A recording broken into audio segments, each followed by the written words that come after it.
Well, here we go. Here I go again.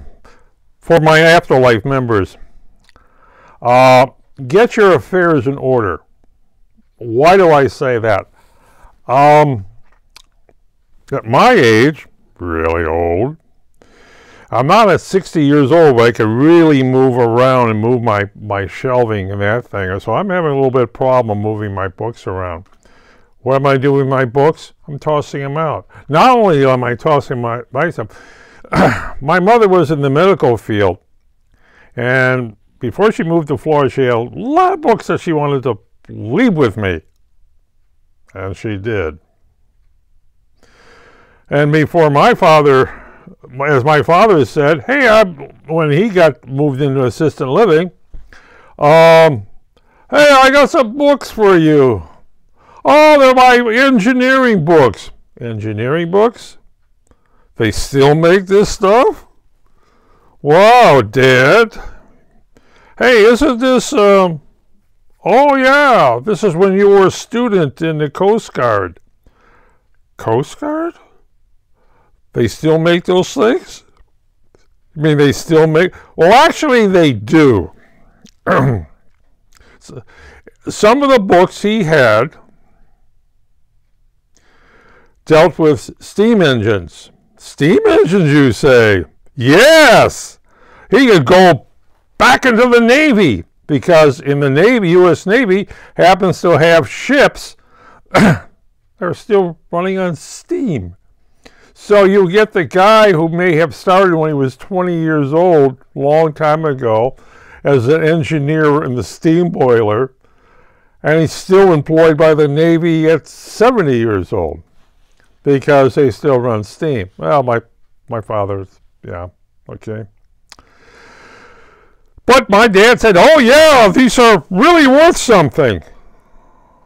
The only steam engine I ever saw were the little ones going, little sit on the table, you know, or the big locomotive. But that thing. But again, my father left me all his engineering books. And yeah, he moved from his apartment, which he didn't want to take with him, gave them for me to safekeeping. Thank you, Dad, just what I need.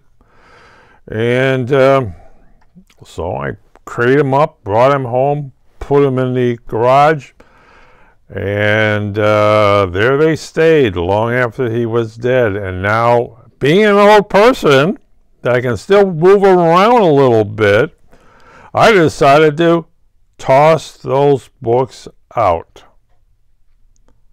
Oh, I hope Dad doesn't come back. He's going to say, where are my books? Mom, Dad doesn't want to come back. No, Dad may want to come back, but no. Now, as my mother, when she moved to Florida, she left me her nursing books.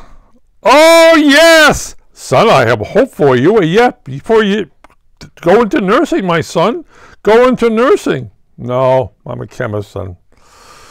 I did a lot of chemistry, Mom. I want to be an analytical chemist, which I became an analytical chemist. But I'm tossing out her nursing books. Why? She's not here anymore. She won't know that. She won't know that I've tossed them out. Mom, don't tell her. Yeah, so I'm tossing out her stuff, which is, you know, it's, if I die, my sisters and brothers will come in and say, what are you doing with all this old crap for? So I don't want to be accused of being an idiot. And the books I got from school. I even came across my high school yearbooks, which I haven't looked for 60 years, 65 years, 70 years. I haven't looked at them. Why do I still collect all this dust on them? So, out they go. And a lot of my chemistry books. Whoa, these chemistry books are good for something. Sure. but they're not current. You know, I started chemistry in 1969, or was it 65 or something like that. I got, you know, yeah, one of my chemistry books was 1969. It was a gold-covered book, which I ran into seeing it on some of my teachers' bookshelves and saying, "Hey, I remember that book. That's 1969. How can you know that book?" Because I took the course in 1969. Yes, but a lot of my chemistry books, why, they're worth money. No, they're not. They're obsolete. Well, they're similar chapters, you know, but, you know, what are you going to do? It's kind of like having Merck Index. I got a copy of Merck Index. Where did I get a copy of? I got a whole bunch of those 10 years ago. One of the ACS shows, they were giving them away, so we got them. I got them to hold on to them, which I'm not going to throw out. I'm actually going to give them away. If I find a student that's going to take chemistry or something like that, here's a Merck Index. Okay, go out and spend $150 for one. Yeah, those I keep, as I do some of my Adobe CS3, well, some of my mammals, 3S3, 3S4, CS5, CS55, CS6. I might even use that to edit this stuff. If I go into my video camera, yes. If I go in there to edit this stuff. If I want to do is stand up instead of sit down for these lectures, then I do that. But again, my mother had jewelry, and I told my mother, "You got some jewelry." "Well, I got it from my grandmother. I want to leave it." No, mother. You don't leave anything to anybody because the state will come along and tax it. So what you do is you give them as presents, okay? And my father says, "Well, you got grandchildren, Dad. If you're going to give anybody anything and you want to do it ahead of time, instead of giving it a will where the government would tax it, give it to them now as Christmas presents, you know, birthday, Christmas, 4th of July, something like that." And for me, Dad, "Oh, thank you for the books. Oh, oh, yes, I will take good care of these." I should have got rid of them the second day he died because they simply cluttered up the garage. Now I have. They're landfilled. Oh, no, they're recycled. Some of the other stuff I turn into landfill. "I got a box of clothes that don't fit me. Can I recycle them?" Goodwill doesn't want this stuff. Salvation Army does not want this stuff.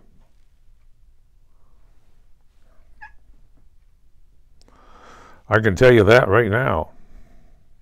And you, members, you may want to think about Christmas present, birthday present.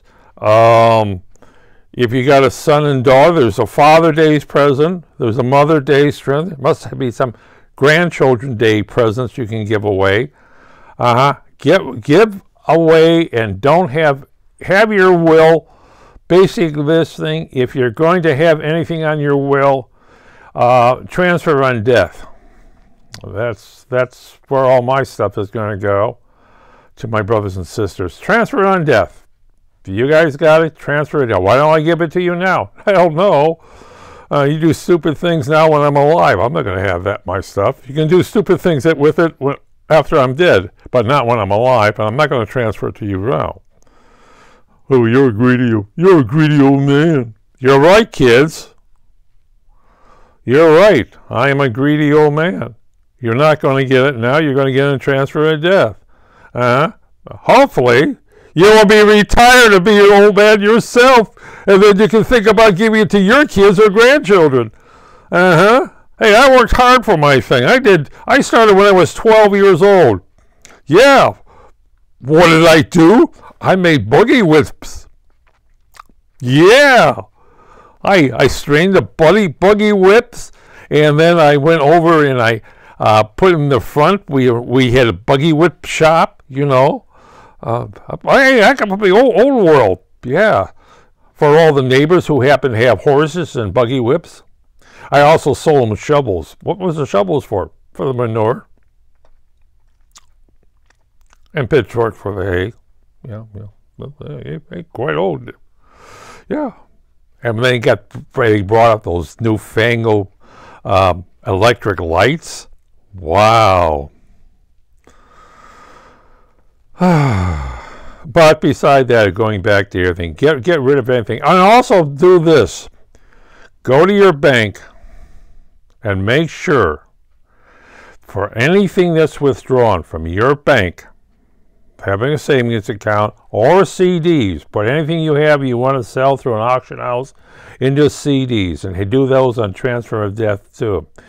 But for your bank account, make sure that you have to physically walk into that bank to withdraw money. Because if you have an assistant living nursing, they can loot your fund. Why wouldn't they loot your fund? You're an old feeble man. You don't know anything. But if you have to sign something for a check, and they only will see your signature, and you have to do it in the bank. Don't have checking book around your house. Oh no. I was told that by my father, who was told it by his father. Don't have checking books around here. If you're going to write a check, go to the bank, get a money order. Same thing with you. It's inconvenience. No, it's not. If it's issued by the bank, it's not your personal bank. Yeah, issued by the bank. You take money out of your savings account and you get a free money order. That's right. They give it to you free. At least my bank does that. And you write it out that way. So you don't have any personal checks. Well, sounds like you don't trust people. Oh, I trust people. But not all people. Would I trust my neighbors? No. It's not with some of the neighbors I have. Hey, can I borrow your lawnmower? Then he fills it up with gas and he brings it back, emptied gas tank. He fills it up with my gas, not his. Yeah, really nice guy. But I have to really accept him because he's my neighbor. Unless, mother, he smokes, mother. He could get lung cancer, preferably soon. Please? But again, I'm going off thing. Get your affairs in order, because you can drop dead tomorrow morning. You're of this age. You can get the COVID-19, and you could wind up in the hospital, and people have died within 24 hours. So, yeah, have my affairs in order? I certainly don't. Well, I'm doing a lot of cleanup, getting rid of a lot. Why did I buy this? As I said once before, what am I doing with 6 hammers when I could usually only use 1? What am I doing with 12 screwdrivers? Yeah. Yes, make your house clean so your children don't have to throw it out. And my children, they're coming over and say, hey, Dad, where's all the books? Oh, I tossed them out. Why? Because they're older than you are. Well, okay, let's do this one. Clink.